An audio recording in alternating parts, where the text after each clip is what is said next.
I think the the idea of Black power and joy automatically incites the belief that we are anti other identity, right? And so um, the anti-blackness in which that the country treats the world, right? Not just the country, but the world treats blackness, has us with this idea that my pride somehow takes away from someone else's value.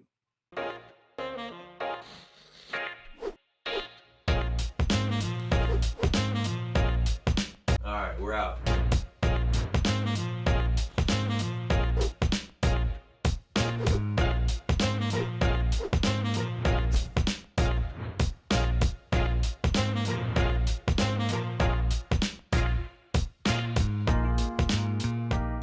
All right, let's get into it. Welcome. Hey. So I received the Dr. Mayweather energy. Still got chapters 4 and 5 to write. I was working on that this morning. So I am on my way. Right, I am on my way. Oh So yeah, I appreciate the love and energy. of course. How y'all doing? Hey, we are blessed in here. And you may hear some cheferific, beautiful stuff happening downstairs, but we appreciate you coming on. And I believe when we were doing our intro, you were saying how it's been a week. So some things have been popping off, and we were about to get into it, but then the episode was about to start. So I don't know if we want to get into a little bit of that right now. Um, Like, in all honesty, I think it's an opportunity to talk about how important you being able to be your authentic self is. mm, And so I think Davon and I, Breathe You, community for under Eric Thomas. They've been talking about authenticity all week, and I'm a person who is very people pleaser, mm, and I struggle when I have to have hard conversations with people that I know I want to please. yeah, Right. And it's not just, not my wife or anything like that, but like I just want to make people feel happy and loved and like they are themselves, but also to my detriment. If it's in my community that yeah, I can't be authentic in, then it's also hurting me trying to please somebody else. yeah. Right. And so that's what I've been kind of rumbling and working through is kind of how do I speak my own truth Mm-hmm. in my own space, Mm. right? Because that's where you're supposed to be able to do that. Yeah. And what did authenticity look like, or what didn't it look like growing up? Right. Because I feel like personally, I dealt with authenticity issues probably more so in middle school, high school, maybe a little bit of college as well. Now I'm a proud self-proclaimed black nerd. I'll be reading all type of books. I'll be diving into it. But I feel like in middle school, high school, that wasn't necessarily the cool or acceptable thing to do. So did you experience any of that battling with your authentic self growing up? That's a great question. Actually, I don't think that was a thing until I became cool, Mm, right? So my story is I was a big guy most of my younger years, but actually all the way through high school. Wouldn't consider like a slim. I was thick. If anything, brolic or not brolic, but like big. You know what I mean? mm, Maybe even fat. Maybe you would call it that. Some people. mm. And of course, freshman year you get the freshman 15. I think I'm more getting like the freshman 30. Oh yeah. And so I was like, I need to go on a health journey. Okay, I Mm, need to change my life. And so ended up losing over 100 pounds. And that's when I became cool, right? And so now girls like me. Now guys want to know why girls like me. mm, Now I'm getting attention that I never gotten before. So I'm losing myself in that a little bit.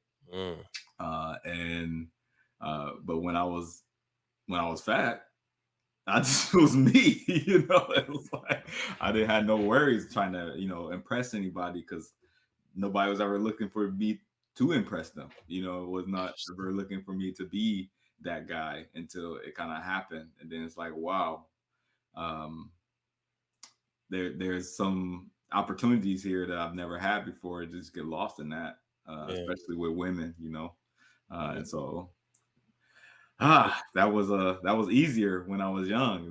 Now it's like, holy moly, like, people have expectations for what I should do, especially getting a PhD, having a being a father, being a husband, being a homeowner, having a sense of education, polishness, right? Like a lot Mm. of people expect for me to be like, I have it all together. When it's like, yo, ain't nobody taught me how to do this. Mm. Right. you know. So how did you find your way back? So you said, after you lost that 100 pounds, you had that kind of period of time where you were dealing with this new perception of what other people thought of you, and you trying to possibly meet that perception. But I would imagine there was a point where maybe you're looking in that mirror and you're like, okay, Mm. hold on, Dar, what's going on here? Mhm. How'd you find your way back to who you were, who you are? I think I'm still finding it. Be totally honest. But I think it was one of those things where you have to recognize you're human. So for me, losing weight is not just about fitness; it's about addiction. Mm. And so I was ballooning up and down, up and down. I Yeah. would lose and I would gain. I would lose, I would gain. And it was kind of that realization, like, dang, once you get big again, you're not that cool anymore. So then, what are you doing to validate yourself? Mm. And so, of course, in those time frames, I'm also validating myself with food and liquor. Mm. Those things that again makes me bigger, Yeah. right? And so I think it was trying to really figure out what's the balance. How do I then find a sense of self and also do the things I love, because I still love eating. I love food. That's a Okay. fact. Oh. um, I like to hang out. I like to have a drink or two, but I think it was also like, all right, how am I continuing to make sure that I'm putting the exercise in there or the wellness in there? Like you talk about that emotional stress that turns into physical embodiment of stress. So for me, I guess that looks like me trying to really tackle one issue when you got a whole life going on around you. Right. And those things just start piling up. The things that you normally did start piling up, or the things that you normally used to do, you start doing less of. Mm. And so I have to continuously kind of remind myself, like, yo, like this one problem should not consume my entire being. Mm-hmm. Because I got children, I got a wife, I got my own body that I need to Yeah. take care of. And those things are important too. 100%. Let's talk about the queen and the kids, right? Can we hear that story? Can we hear how y'all met? Oh man, the queen. So that's one thing how I say I remember Davon in our coaching calls. It was like, I love my queen. Ah. Yeah. That's so good. Facts, man. I love it. Yo, be, being totally 100. She was a grad student on the college that I was working at, Mm. and I was mentoring these two young black men. Shout out to Chris and Christian, and they were just amazing. Two men who always saw me as a mentor, even when I probably shouldn't have been. Mm. And they always invited me to their programs. They were RAs, resident advisors. I was a hall director, and so we were going in similar career paths. And I always said, like, I was busy, I had stuff to do. One time I'm like, all right, it's the end of the semester, I'm going to make sure I go to their program. Ended up being a sexual health workshop. Of course, I'm like, I ain't gonna miss that. All the wrong reasons, right? Uh-huh. Of why I'm Ouch. going. Um, but in the reality is, it's all divinely intervened, because she Mm. walked in and she was a facilitator. Mm. And I had no idea, right? Like, I'm like, oh, a black woman is about to lead us, okay. And then she walks to this, front of the room, and she puts this little suitcase on the table, opens it up. It's all these pieces, and then she just put together this like vagina statue, and it Mhm. was like that, like pow. I was like, oh, so she know what she doing too, right? And Uh-huh. so I actually was like trying to get her mentor, which was also my mentor, to give me like the inside scoop because she had to leave early and she wouldn't give it to me. So I'm like, I'm trying to ask all the questions that you can ask without really saying, yo, I want to get her number, you know? Is she single? What's her favorite meal? So Talk was to her me. man in the Where audience? what school she in, how what days, she might be around there, like how what programs is she working with? How can I, if it is when's the next one? Like all I these, love it. And I guess I didn't see her again for like 5 or 6 months. Wow. Until we were hosting a conference, internal conference, so all programs within the school. And I saw a session. I'm like, maybe she's in the session because that was the session for the program that she worked for. She was also leading that session, doing the presentation. I was like, oh, this gotta happen. Right. And so ends up I'm a liaison for that program. So I go into the room, I see her presenting, she's doing her thing. I'm like, hey, like I would love to connect. Let's do some lunch, see if we can talk about the program. We get to lunch, talk a little bit about the program, but I'm like, yo, I got a birthday bar crawl coming up like in 2 days. You want to come? And she shows up on time, right? With her friend, like, and like, When you so say we on time, so the party on started at time. what time? And this party started at what time? Like the party starts at 5 o'clock. And she shows up when? 4:45. Listen, that's what I'm talking about. That's what I'm talking about. Like she is in there. So we sit next to each other, right? Like ain't no space in between us. And her friend is like, hey, so why you throw my girl to pump fake? And I'm like, pump fake? I invited her. I'm the reason y'all here. She saw you at a program like 6 months ago and she sent you an email and you never responded. Oh. So I'm like, oh, really? And she like, well, I mean, and then she pulls it up. She's like, I normally don't do this, but and I was like, what? I look at my email. I'm like, I don't see nothing. I'm like, well, hey, and yeah, she next thing you know, she had a drawer and she had a key and there was kids, right? Yeah, meal plan and moved in together and Meal plan. the kid was coming next. So I had no idea. That's Pretty soon after that, actually. Yeah. So the lesson here, everybody, is check your emails. Check Check your emails. You never know. The love of your life, that next opportunity could be sitting right there in your inbox, in your spam. Check your emails, y'all. All right. Yep. Oh man, that's great. So I know y'all have a family business now, which is dope. Can you talk a little bit about that family business that all sprang from missing that one email?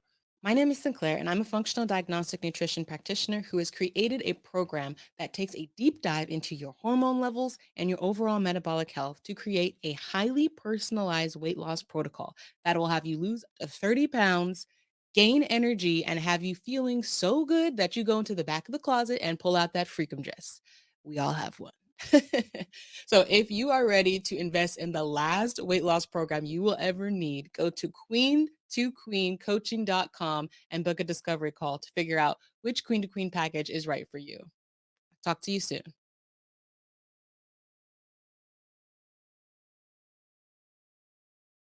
To now, what y'all are building together as a unit. Yeah, I appreciate even that, you saying that in that way, because I see it as that, and that's one thing I think she also feels as if she hasn't put in the work that I put in. But I'm like, I'm the face, so if I have you doing more work than me, that makes no sense to me. But she actually is the driver, right? So the reason why I actually started this thing was because she sent me the video of the Breakfast Club when they had Gary Vee on the first day.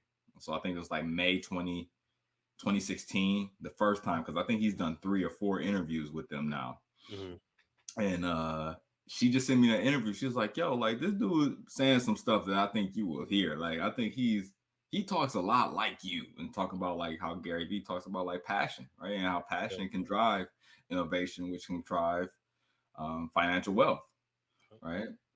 Just doing something you love, right? And so I was at a point where I was doing something that I love, but not under people that I liked, Mm.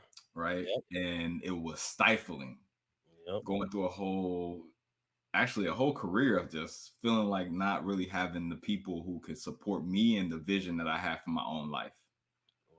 right? And so it was one of those moments where I was like, all right, I'm gonna start a business. Bump it. I can speak on diversity. That's what I've been doing.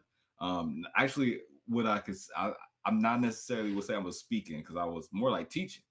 Hmm. And I how was many a years hall did you director. work? So I want to zoom in on how many years did you work that 9 to 5, that job where you were feeling, like, I don't know if I want to do this. I don't know if this job matches my vision. How long was that period of time? Um, so I got my master's in 2009. So from 2009 to 2016 was the years in which I was like in limbo about my career, but always feeling like I had more that was available to me with my talents. Just didn't know what it was. And so I will say a good 7 years of just trying, just still staying to the grind. Like, not, I can't not pay my loans, right? I can't not live. I can't not go see my mama. I can't not use this degree that I done spent all this money on. So I'm gonna do what I can with my career. But 7 years of just working 9 to 5, coming home from work, and like literally reflecting, figuring it out, trying to seek therapy, seek advice, find guidance, mentorship, conferencing. I mean, I tried it all to try to figure out the theme that was out there for me. Mm, Um, and thank God for this conference, right? Where mhm, I met some people that I had saw in person do some speaking, right? But never met them in the profession until they were doing a session about being a diversity consultant, speaker, or coach, and what it takes. I'm like, oh, I'm gonna go. This was this is 2 years before I even decided to start a company. Mm. And seeing somebody that talked in the way that I felt good about the work, hearing somebody look, or seeing somebody look like me mm, that was doing this work, and also somebody who is like a pillar of a community, being like, you need to, one, know yourself, know what you want, know what you're trying to do, but then also you gotta go do it. Like, you gotta go learn how to be a speaker, you gotta learn how to be a coach, you gotta learn how to be a consultant, right? And the only way to learn is to go out there and actually do the work. facts. And so on my campus, I took every opportunity. You want to bring me in and talk about race with students, with staff, with faculty, with executive leadership? Didn't matter. I'm going to take it. I'm going to run with it. I'm going to do my best with it. Got so good at it that they stopped trying to bring me on to do those things, Mm, because I was speaking too much truth, Mm. that's real. right? And when you work for an organization, you're a staff member, you don't have intellectual property like faculty, right? You're not protected. And Mm-mm. so you're at the will of the university.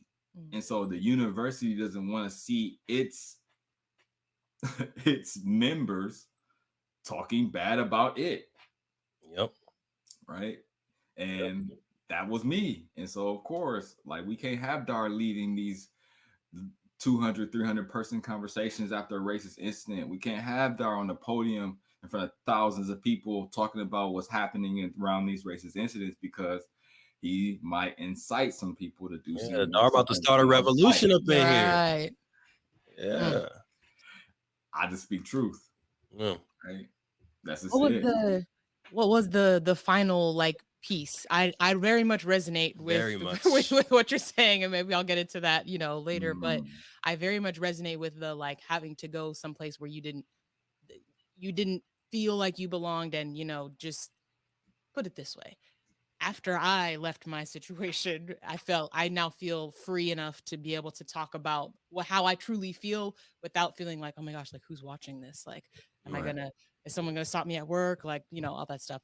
But what was the final kind of piece for you? What was the final straw that's like, I can no longer Gotta do go. this. I'm out. I can't do this anymore. So the semester, and this is what my dissertation is about. It's about anti-Black racist incidents on college campuses. So we had one semester of 7, and when the conversation shifted from students doing a sit-in and them being potentially expelled for a sit-in, and then I get called into a room to point these people out, right? And then I decide not to, and that turns into maybe 50, 60 students, turns into, okay, we're just going to expel 4 students. I was like, I don't think my values are aligned with the work that is happening in this community. And so I ended up taking a $40,000 pay cut to become a college student leadership faculty member, right, as a teaching fellow. Since I was already at the same university. At the same university. Yeah. With a child, with a house, with a wife who likes teens. I know about those. It was a huge leap of faith for us, and I think that's what makes her a bigger part of this story than anything, right? Is every decision that we made for us to be in this position, she not only okayed it, she was pretty much a catalyst of it. And so, because she saw I wasn't happy, going to work, sitting in the car, just looking at the steering wheel for an hour. Wow. It's not happy. Yeah. And so teaching leadership full time when making $16,000 a year made me happier than making 60 something working as a staff member. Yeah. Crazy. So huge shout out to your queen over there for holding you down, right? Shout out to all the queens out there for holding their kings down. Shout out to the queens. Yes, man. that's huge. And now y'all are building your own business, right? Building your own empire where your values are 100% aligned, right? You can live free, as the queen said, feel that weight off of your shoulders. So huge congrats to you and your family for taking that leap. Can we talk about doing the good work? Can we talk about the good work that y'all do? He said yes, please talk to me about it. So yeah, can you tell the people what doing the good work is and kind of the speaking engagements or the work that y'all do out there? Yeah, shout out to all the folks who do diversity work, who support underrepresented peoples out in the community, even when you don't get paid to do it, right? And that's where this came out of. I was tired of not getting paid, right? To do good work in communities. I wasn't the best. I ain't gonna say I was the best speaker. I'm pretty good facilitator. I think I'm a pretty good teacher. But the reality was people was having, just eye-opening moments doing my work. And so I'm like, how come everybody else can get paid but me? Especially what I feel like I'm worth. And so started the company. The wife got behind me. I created a website. She was like, "This is terrible." Keep it 100 with me, queen. Terrible. And she redesigned the first website. Hold on, you resonate with what? Making horrible websites? Hold on now. Soon to be Dr. Mayweather. You resonate with me making bad websites? What's going on not here? Websites specifically. You're just, the design eye is it's not quite there. That's okay. Not me. It's okay. Okay. We all have our you opening up some wounds over here. Yo, I'm just telling truth. Oh, that's telling funny. truth. And we ended up making 30,000 in our first year. Yes. So we was ready. We was ready. Yeah. She was like, all right, yo, your strategy ain't working. I saw this training. It costs $5,000. You should buy it. I said, what do we got? I literally taken a $40,000 pay cut in like 3 days. And she's like, just buy it. My email list went from 0 to 700 in like a day. Wow. Wait, what Right. was the strategy? Rewind. It was Rewind. at the Yeah. time where free resource libraries was like cool, right? Mhm. So folks is like, all right, yo, if you need a free resource, you come to my library, you get access to it. Anything that I do, create, and you'll have access to it forever. Mm. And so ended up creating some stuff around race and racism, especially in a time that the profession wasn't really talking about it. Yeah. And so people needed resources, people needed help, people needed support, people wanted to do activities. And so I just created like 5 or 6 worksheets with directions on, facilitation guide, and put it out there in the perfect communities that Mm. will want it, right? That will also be able to book me to speak. Nice. So I do And want to boom. beautiful strategy. Right. I'm gonna go ahead and be inspired by that soon to be Dr. Mayweather. Um, can you talk a little bit about either one of those worksheets, or maybe if there's parents that are looking to have that that that conversation about black tax, about race, about being a black man, black woman, black individual in America? What would that worksheet look like? What's that parent facilitation guide look like? Oh yeah, oh yeah. Well. First I'll say shout out anybody who out there who's listening to this who's like, yo, I want to start a diversity business, and you need some help. You want some coaching. You want some free resources. Get on my email list, doingthegoodwork.com, right? /DEA Diversity Entrepreneur Academy. Mm. Had to send that out there, right? Because we're doing that, right? Yeah. So for me, the work really starts with knowing what you're talking about. Mm.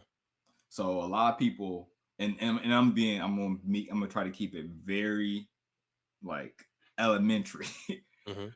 um, a lot of folks have deep level conversations on race, but don't have a working definition for the term.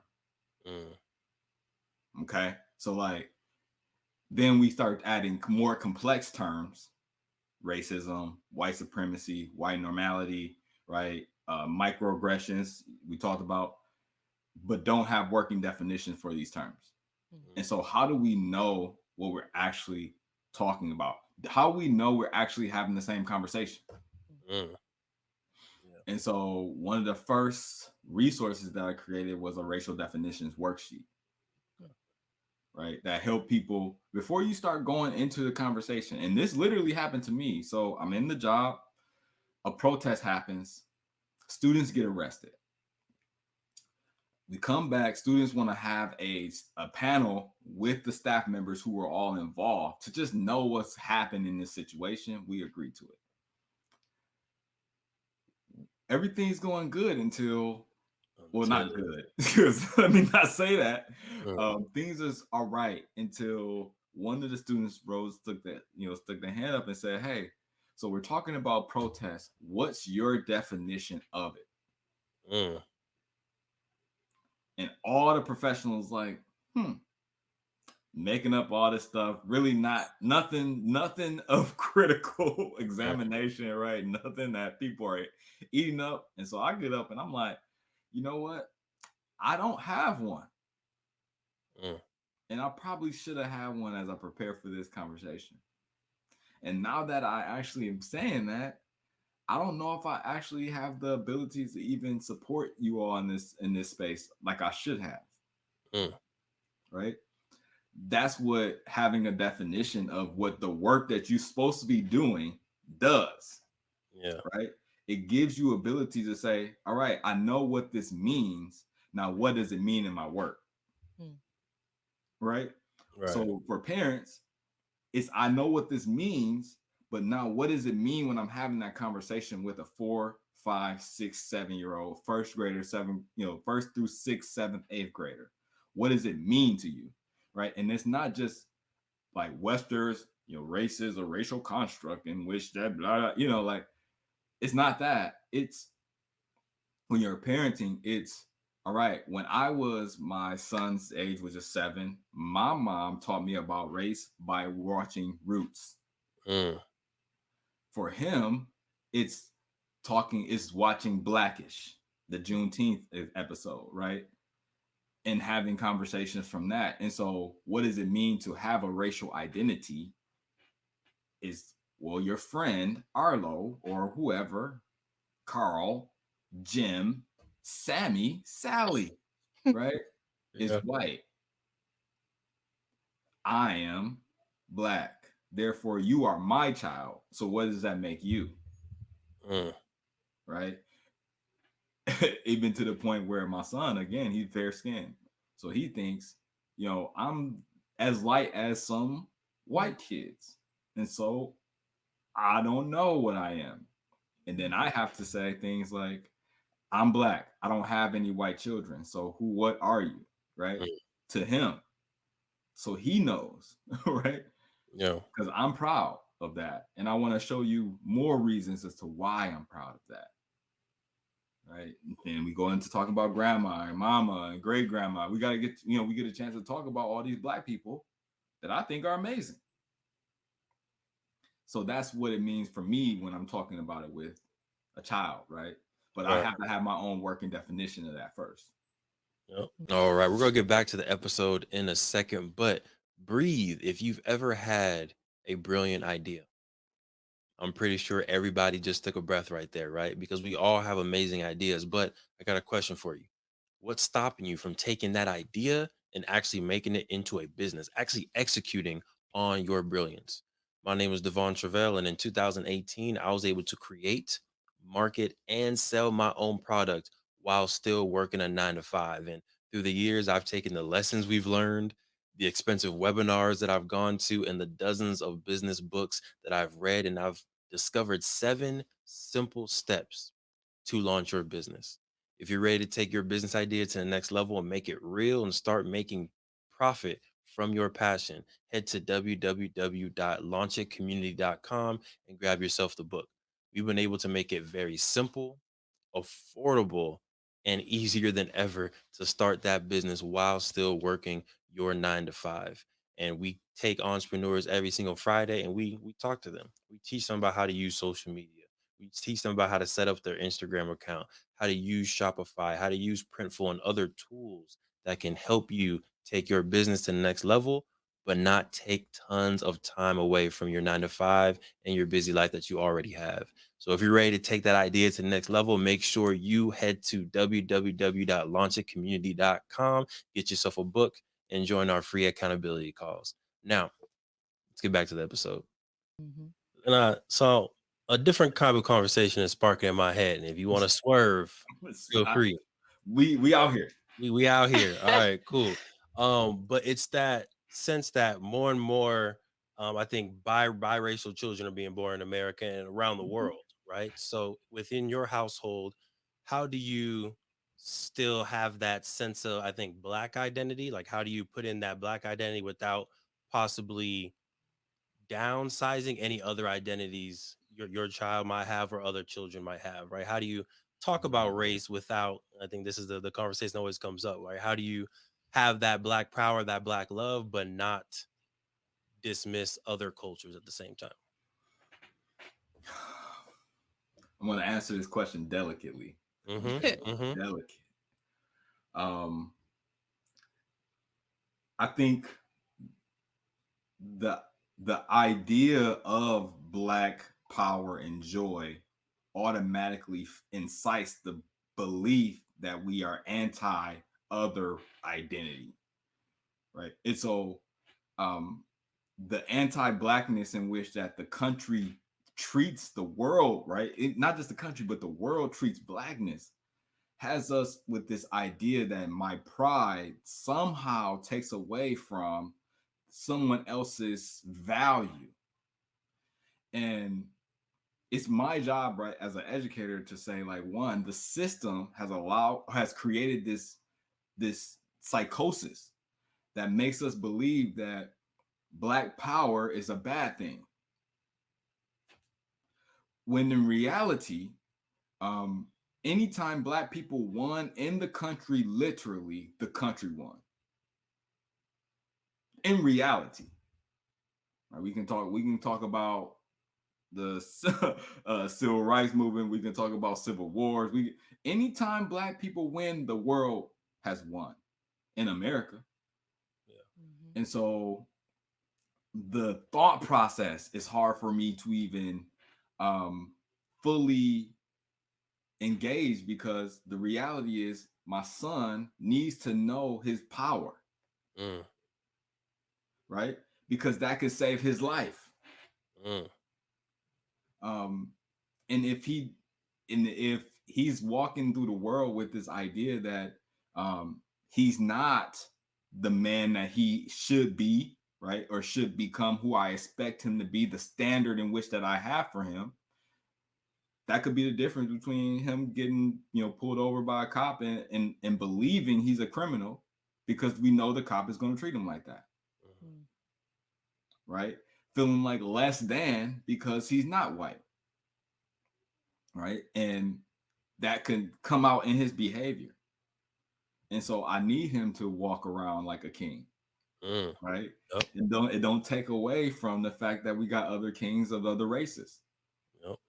right? Just like the same with the Black Lives Matter, All Lives Matter conversation. The reality is people are uncomfortable with saying Black Lives Matter because they literally compare it to everybody else's life. Mm. And so, since you are comparing it, you believe that your response should be no, all lives matter, right? When the reality is nobody else said nobody else's life didn't matter. Mm. Listen, doing the good work. Y'all need to go to doingthegoodwork.com, tap in, learn a little something. Give this man his PhD already. Quit playing. Right? Yeah, well said right there. Queen, I know I've been kind of just going down a very random rabbit hole. We've thrown this outline completely out the window. Out the window. I want to throw it to you to see if you have any questions. My bad. Go ahead. Do you think, Queen? No, I don't necessarily have. Well, I guess I do. I'm wondering, because you did say that your son is fair skinned. Mhm. I mean, and looking at the two of us, we're Where is this going, Sinclair? I love looking it. at the two of us, right? We are on different. We have a wide array of the spectrum covered Mhm. here. On the melanation spectrum. Yes, the melanated rainbow. We There we are go. on. There we go. Yes. And who knows what our children will look like. But that has been something that we've talked about, something that we've discussed on, like, um I mean, we've had a whole bunch of different conversations, but Facts. one of the things that I'm thinking about are, like, what are some of the complexities that you do have to deal with, having a array of melanation in your household. Mhm. Because if I think about my household, we're all not the same shade, but relatively around the same shade. So Mhm. that wasn't really ever a thing in my household.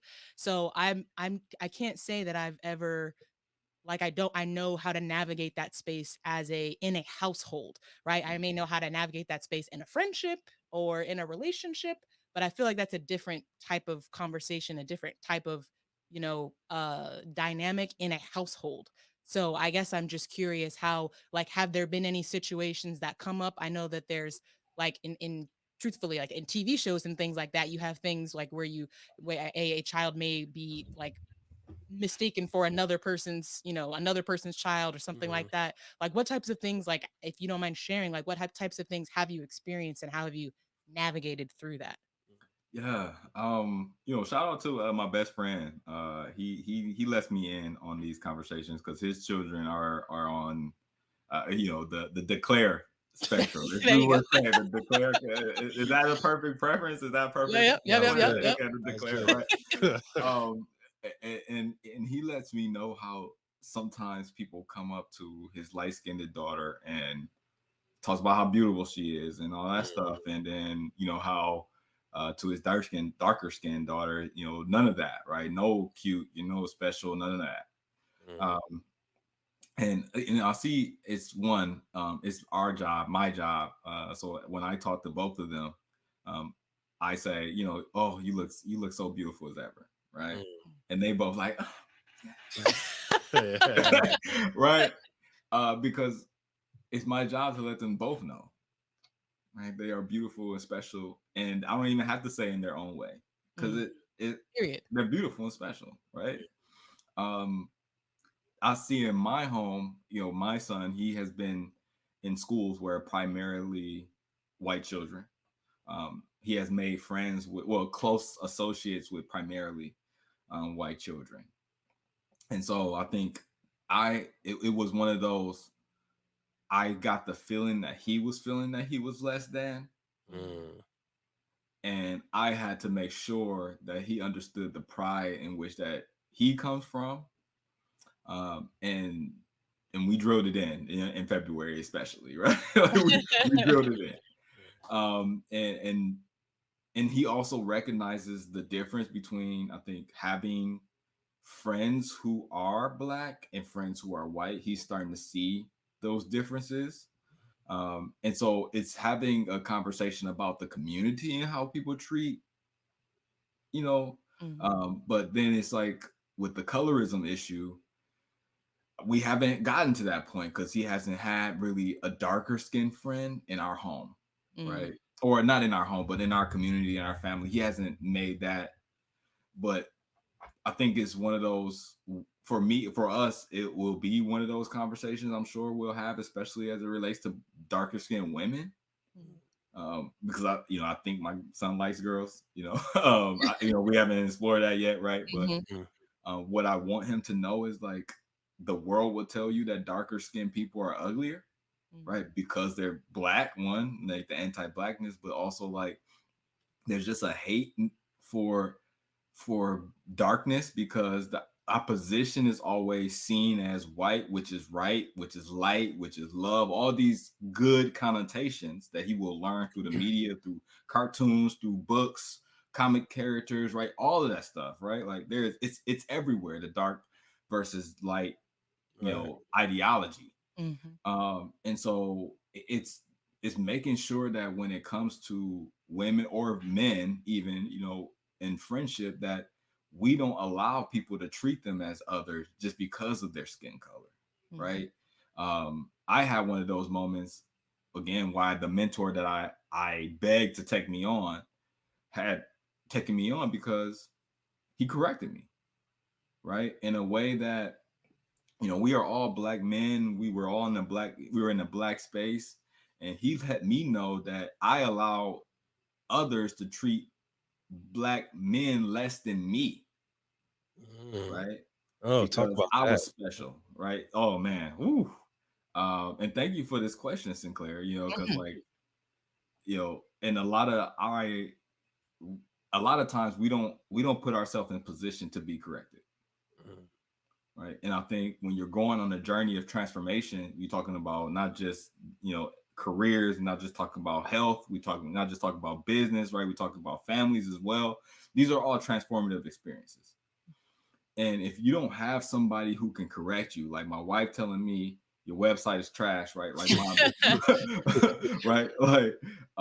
Like I'm in a situation with my old job, and I'm like not happy, and I'm having my wife tell me, no, you deserve to be happy, and that means you might have to leave this table, right? Like having a mentor who's saying like, yo, like you're special, everybody sees that. What you don't see is that everybody doesn't treat people that look like you like that, Mhm. right? Those are transformative moments. And so if you want the transformation, you got to be in spaces to be corrected. And I'm thankful that we have created a household that allows for that, because well, I am trying my best to be more expressive, right? As a man, you grow up and you're supposed to be this, machismo, man, no feelings, no emotions, you know what I'm saying? Like you gotta be like, big boys don't cry, all that stuff. But my leg is broke, you know what I'm saying? Literally. Yeah. Just my leg is like literally just dangling, you know what I'm saying? Yeah. My lip busted, but I'm supposed to just be like, all right, I'm good, right? And that's the ideology that I literally absorbed. Yeah. And I held on to that for years, almost, to the point of, death, my own detriment, my family's detriment. Mm. Right. And so being able to really be in those spaces, to have people that see you, right, and see where you're trying to go, because that's the reality of what these corrections are, right, is they see where you're trying to go. And so you gotta allow for it. Yeah. I know that was a tangent, right? We went from colorism to talking about correction and getting, mentorship. But I guess I just say I welcome the challenge. I haven't gotten to that colorism conversation yet in our household, well, at least with my son. Okay. Yeah. And over here, so I said literally when you said to breaking your leg, because literally I broke my leg in football. This was in high school, right? And the coach, they thought it was a sprain, so somebody drove me home. My dad thought it was a sprain, so I just sat in my bed and I laid there all night, Oh, but with a broken Lord. leg, elevated, and it was painful. And then finally we went to the hospital the next day, and the doctor was like, yeah, this is broke. Where were y'all? Where have y'all been? They're like, oh, we thought it was just a sprain. He was okay. I wasn't really like crying like that. I was like, I'm gonna rough it out. But yeah, literally had a broken leg all night long. Is that when you got the rod in? That is when I got the rod in my ankle. That's still there. Mm. But I wanted to zoom in on something that you said earlier. One, you were saying how it's your responsibility to tell your daughters how beautiful they are, how amazing they are, how My special nieces, they these are are. my Your nieces. nieces, sorry. Yes. And it's your responsibility to have that conversation with your son when it comes, and you didn't make an assumption on what, who, or what he would like, which I love and respect. Can you talk about responsibility as a father, as a parent? Just talk about what it's like to be responsible or to be a leader within your household. Yeah. Well, I'm learning, right? And I think one, it is responsible of me to not assume what my son's sexual identity is, um, because he has to decide that, right? Mm. I think that is also what people think what a man, especially a black man, should be. When you have boys, is like to produce heterosexual men who come out and keep the legacy. Um, and of course, like, I'm heterosexual, so I want him to be like me, right? Mm. In every way. So I'm a teacher, I'm an educator, I'm a businessman. I have my own home. I have, Come on. Come we on. our cars are paid off, right? Yeah, We come have on. made many investments that have done well for us. So of course I want my sons to have that type of abilities, right? Like, Mhm. we have our account sitting like, we are good with our Mm. account, right? So good that my wife was able to leave her job Come and we on. feel Yes. comfortable, Come on. right? Um, so yeah, of course I want him to be like me, but I think it's also responsible for me to say I don't know what that is, because that allows for me to get to know him, Mm. His right? authentic him. Yeah. Who he is, who Yeah. he chooses to be, how he chooses to be, and allow him space for that. One time he was being bullied at school, and it's part of me that wants to, hey, is this live? It's Yep. part of me that wants to be like, son, like, throw them blows. Yeah. But his response was, he was just going through something. Mm. And sometimes he goes through things, and his behavior is reflected in that. Sheesh. How old your son? Right. 7.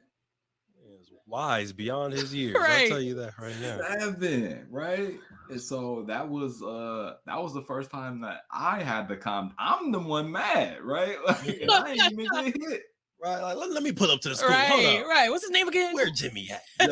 Yo. In sweatpants and a t-shirt. What's popping? And so I think that's the responsible thing, is to, like, allow your kids to be them, right? As a man, I don't know. And again, this is me just saying it off of my own experience, because I didn't have a man in the household. My father and mother didn't make that work, didn't figure it out.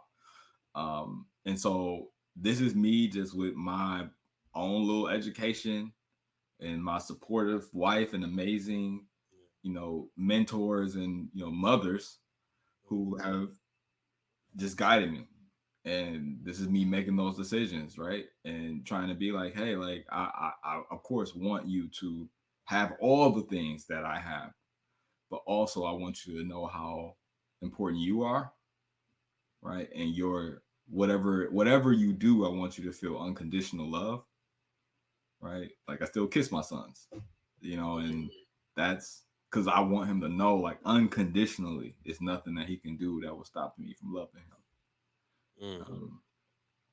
And so, yeah, that's I think that's responsible now, right? Before it was like making sure my son make it to the league, but that's not important.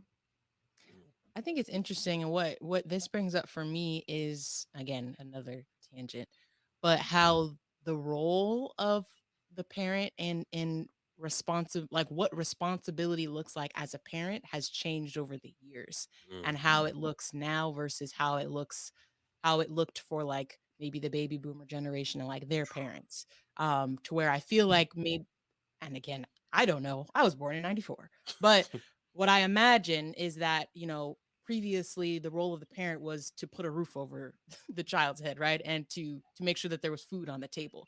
Kind of the basics, right? Mhm. But they're, like the conversations I know, and like going back into my family history when we talk to like Nana and things like that, is there really wasn't any conversations happening, like even within the family. There's a lot that we don't know because it wasn't talked about. Mhm. So I think that it's interesting as we're rolling in now, and now that our folks in our generation are having kids, there's so much conversation that we are having with our children, and that I think we are responsible to have with our Mhm. children, because otherwise we're kind of just tossing them into this world, and it's a scary world out there if you haven't had the chance to have these conversations about what it is to be Black, what it is to be, and wherever, to love whoever you love. Like, no matter who you love, there's a conversation that needs to be had there. So I think that it's important to have those conversations, and I think that it's almost a responsibility now as parents to have those conversations, early on with your kids, Yeah. so that they don't have to find out, one, the hard way, or two, find out from someone who is going to tell them based on how they see them versus how they should see themselves, if that makes Mhm. sense.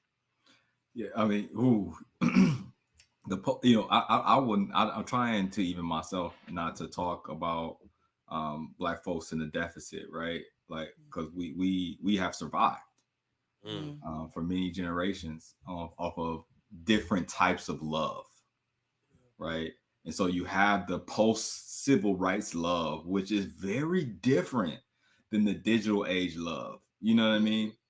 The hashtag activism love is very different than the protesting in the street love. You know what I mean? Like, it has to be, right. The information age has allowed for parenting to be evolved in a lot of ways, whereas um, there was information intentionally left out from generations of Black people, right? Whereas they could only do the best that they could with the information that they had, mm, right? And that's usually information that is steeped in historical context that might not apply, right? Let's say that, right? yeah, Just thinking about like going to get the switch, mm, whew, like that was a norm, yeah, right? Go and get your own switch.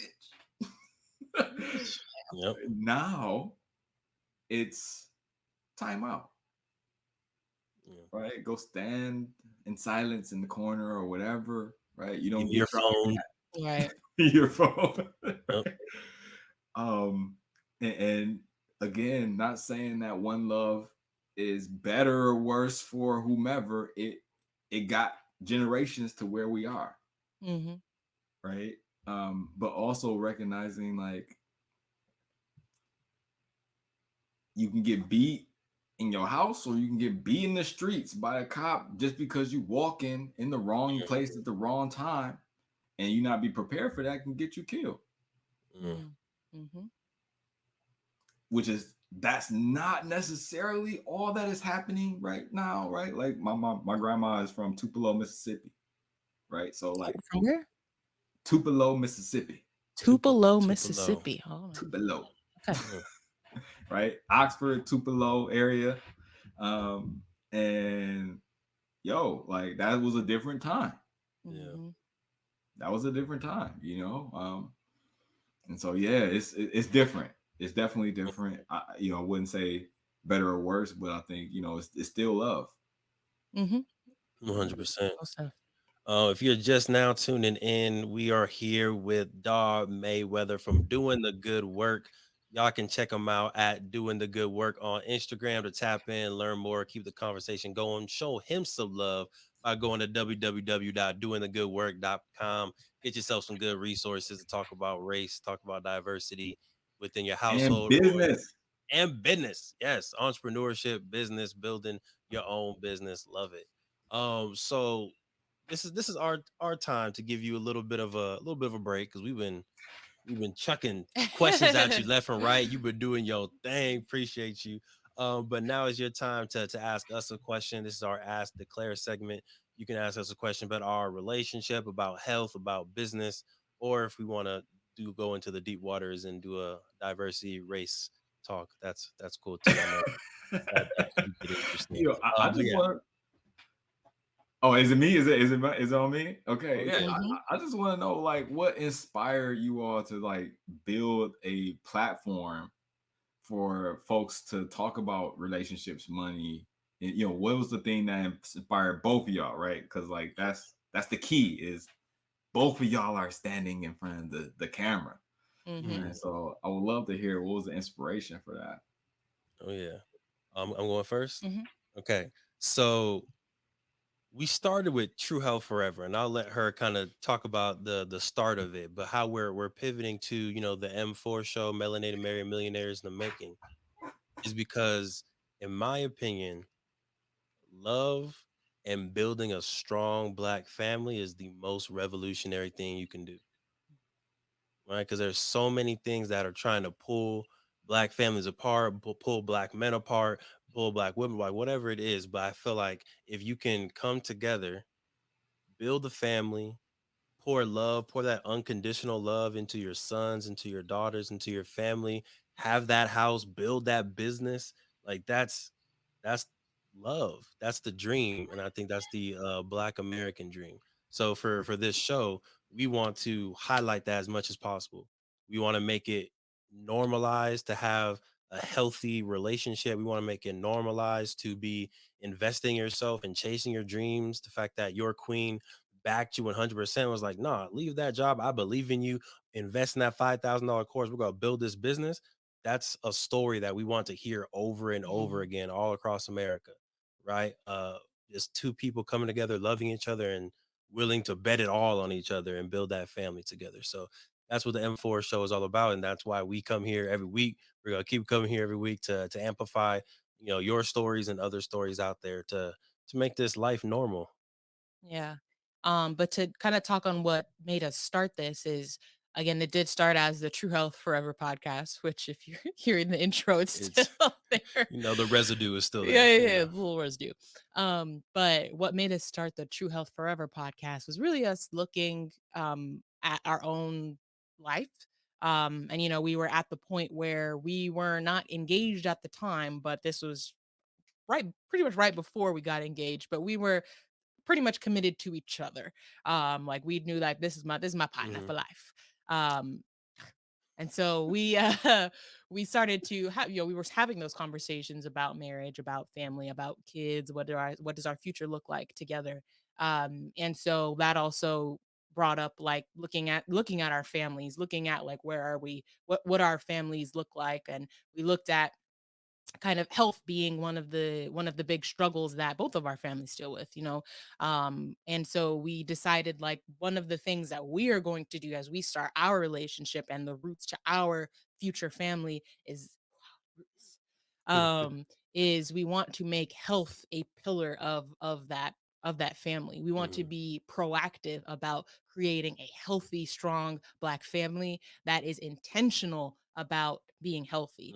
Mhm. Because I do believe in the, like, if you're not intentionally, the saying, like, if you're not intentionally trying to become wealthy or rich, you might accidentally be broke. Mm. I believe the same thing with health. If you're not intentionally trying to be healthy, you could accidentally end up sick. Yeah. So I think we wanted to be intentional about building health into the fabric of our family. So that had to start with the two of us. Mm. We weren't like, okay, well, we'll wait till have kids and then we'll get healthy. We were like, no, we need to do this now Mm. so that when we do want to start a family, it's already a part of our culture. So that's really what started True Health Forever as a brand. And then it really just evolved into, and podcasting was his idea. But I kind of went with it because we were already having these Listen, conversations. episode 1 through 20, sweat from the queen. Like, Oh yeah. hello, I'm Sinclair. Yeah, so I'm the high C, or the introverted one. So it's a stretch for me. Yeah, now you Um, popping. Let's yeah, go. Now you on here. you know, I'm getting good, definitely getting more comfortable in just talking, Mhm. and talking off the dome. That's what it is for me. Yeah. But yeah, I think podcasting was as an easy next move because we were already having these conversations. So it was like, why? How do we bring in other folks to this conversation? How can we make it so that other folks can hear what we're talking about and we can amplify our voices? So that's how the podcast started. And right around episode 100 is when we started to kind of evaluate and see, is this where we want to continue? And that's really what brought on the rebrand. Is all right, we're focusing a lot on wealth, so why don't we just make it a wealth focused podcast? Mhm. And in comes M4. Boom. He's like, yeah, I yeah. love it. I love it. That is one of my dreams as well, is to be on a platform with my wife, where we do Yes. our thing, right? And Mm. we do what we do. And that's a goal. That's a goal. We've been practicing. Ain't Okay. nothing There been you released. Just been practicing. Yeah. go. Listen, we're gonna bring you back so y'all can practice together on the Yes. M4 show, right? Get a Have your little own practice segment. right here. Yeah. I would love Mhm. it. I would love it. And I'm sure she would entertain the conversation. There you go. Just bribe her with some food beforehand. That generally works. Yeah. Yeah. Good Gotcha. food. Um, but what? Maybe one last question for you. As you and your queen, you said you're building a business, possibly a platform to talk about what y'all are doing. Can you talk a little bit about just your family strategy for building wealth? Right, because that is a lane that we are trying to focus in on. We talked a great Mhm. deal today about family, leadership, and race, but I do want to kind of leave folks with a little bit of insight into maybe your own personal strategy on how y'all plan to build that wealth out. Yeah. So yeah, I will definitely do this because I know I got it. She done came in the room. That was her. So let me. He's But like, you gotta um, go. Right. so one, I think the family has to understand the mission, Mm. right? Everybody has to understand what their role is at that moment, or in those moments, or in the timeline, or whatever the goal is. And so, for us, we need an anchor first, Mm. right? And so the anchor was us deciding that I would go back to get the PhD, because the work that I do would solidify and give me more credibility as a speaker, coach, consultant, for the diversity and inclusion, with a doctorate, right? And so that's number one, having an anchor. Number two is not being afraid to put work out there. And so, what is your good work, right? And doing it in a time that is for free until you can get paid for it, right? Until you find out who has that need, and the need that the problem that you solve, and then you go for it, right? And you go for it with clear cut commitment and conviction. I think the third thing for us will happen is making sure that we make smart investments. And so, I've always been an investor. I started very easily in like mutual funds, talking about like Northwestern Mutual or something like the Fidelity or whatever.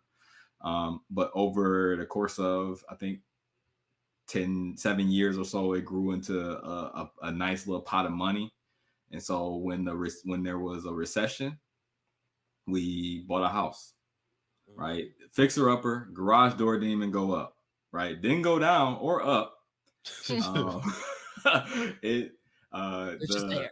the house smelled like straight up Saint Bernards, right? Because they had like 10 of them. The pre owner had the owner, yeah. So oh my god, we found hair in the stove, like it was just Oh, I have a question. everywhere. And we ended up making, turning $5,000 into 50 when we sold it, Nice.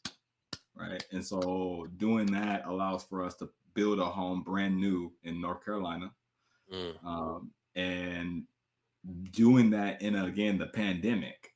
And so as soon as we start coming out of the pandemic, our home went, gained like 30, I think 40,000 in equity.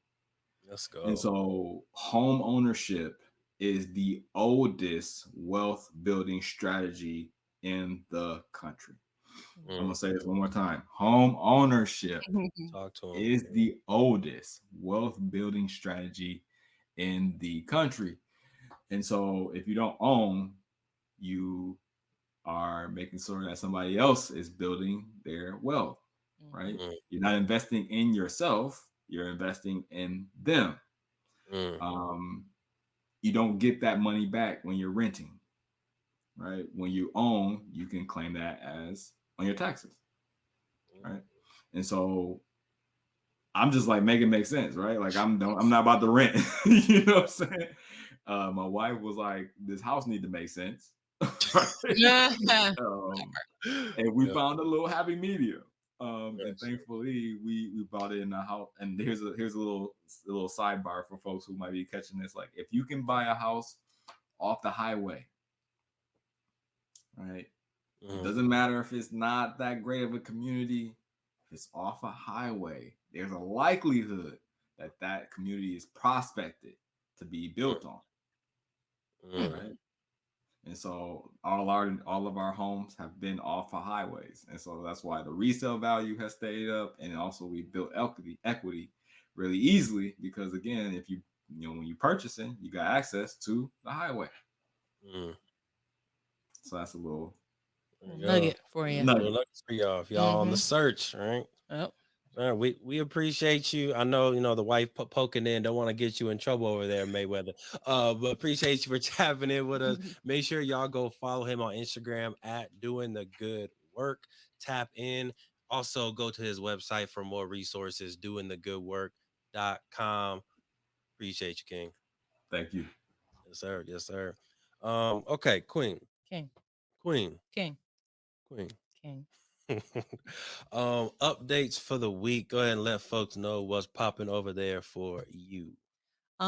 We still have our weight loss accountability group for women availability, and it is for free. So I know King, you really liked that. I know. But yes, we have accountability is one of the hardest things, and staying consistent is one of the hardest part of a weight loss journey. Of any journey, really. So yes, well, we're here to help you out. We check in with each other 3 times a week. I can personally say, as the facilitator in the group, it has helped keep me accountable. I did all my workouts this week because I was like, I can't be the facilitator coming in and being like, I didn't meet my goal. So anyways, it's a great group of women, and we got one person that's lost 7 pounds, got another person who's lost 10 pounds. They are killing the game. So you need to get in this group, and you can go to my Instagram, which is at Theee with 3 E's Health Nerd. And the link in my bio is to sign up for the accountability group. And we also, I'm going to be opening, drum roll please. Thank you. I will be opening enrollment for the 90-day weight loss formula very soon here. So it's definitely pivotal for you to go to queencoaching.com and check out the program and what it has to offer, and sign up to meet with me for 30 minutes. That's all you got to do. It's just give me 30 minutes of your time so I can talk about the program, and we can see if you're right for the program, if the program is right for you. It is a 90-day weight loss formula. It's a program where we'll basically take a deep dive into your metabolic health. We will find a very unique weight loss formula and protocol for you. And it's going to have you losing up to 30 pounds, gaining that energy back, and feeling so good that you go back into the closet and you pull out that dress. I know it's dress. We all got that dress, that freakum dress. We all got one. You're gonna feel so good. You're gonna pull that out, and you're gonna be ready to wear it in 3 months. So go to queen2queencoaching.com and sign up for a discovery call, because we'll have enrollment opening up soon, very soon, very, very soon. Boom. So Is there a way that we can get this accountability link on the Queen to Queen website? we can. It will be. Yeah, let's just put it there It's to just go not. to the I have to forum. update the Queen to Queen website. So Okay. if people are watching live and they go, I didn't want to say that it's there, Mm, but it will be yeah. probably by the end of the day. Just I just put it have on to. there. I just have to upload the new website. Yeah, let's do that, because the accountability call, as y'all see, is getting results, right? So we want to make it as easy as possible for y'all to get in this family, get in this group, so that y'all can get that freakum dress, right? Yeah, But yeah. go to queentoqueen.com, sign up, do your thing. On our side, of course, we got the games that are finally here. Thank you for taking off that swan feather. I don't know how that swan feather Wrestling with got swans, there. bro. Hey, it gets wild out here. But go to playblackwallstreet.com. The second edition games are back in stock, and they are shipping to families. Of course, the Masterpiece Edition is also available. You can get either at playblackwallstreet.com. Great way to have fun with your family. Great way to learn about the history of Black Wall Street and inspire your own family to be owners and entrepreneurs. All that. All that in one Mm. game for only $40. Mm. Y'all better go to playblackwallstreet.com today and get yourself a game. All right, Queen, you all good? I'm great. Yes, you are. A little hot, but I'm great. Oh, you a lot hot. Come on now. Come on now. Sizzling. Well, we appreciate y'all as usual for tapping into the M4 podcast, the M4 show. My name is Devon Truvel, creator of Black Wall Street, the board game. And I'm Sinclair, aka The the health nerd. We hope y'all go out there, secure the bag, but secure yourself first. Yes. Before you secure the bag, secure yourself, love yourself. The wealth is on the way. All right. Appreciate y'all. We'll see you next time. The Melanated Married Millionaires in the making. Peace. Thank you for tuning in to the True Health Forever podcast. We hope you learned something valuable that you can take and implement into your life. Now, we've all heard that sharing is caring, and this podcast is no exception. If you enjoyed this episode, please share it with a friend, a family member, a coworker, a stranger walking down the street, anybody who you think can level up from this message. As always, we appreciate your support, and we'll talk to you next week. Be well.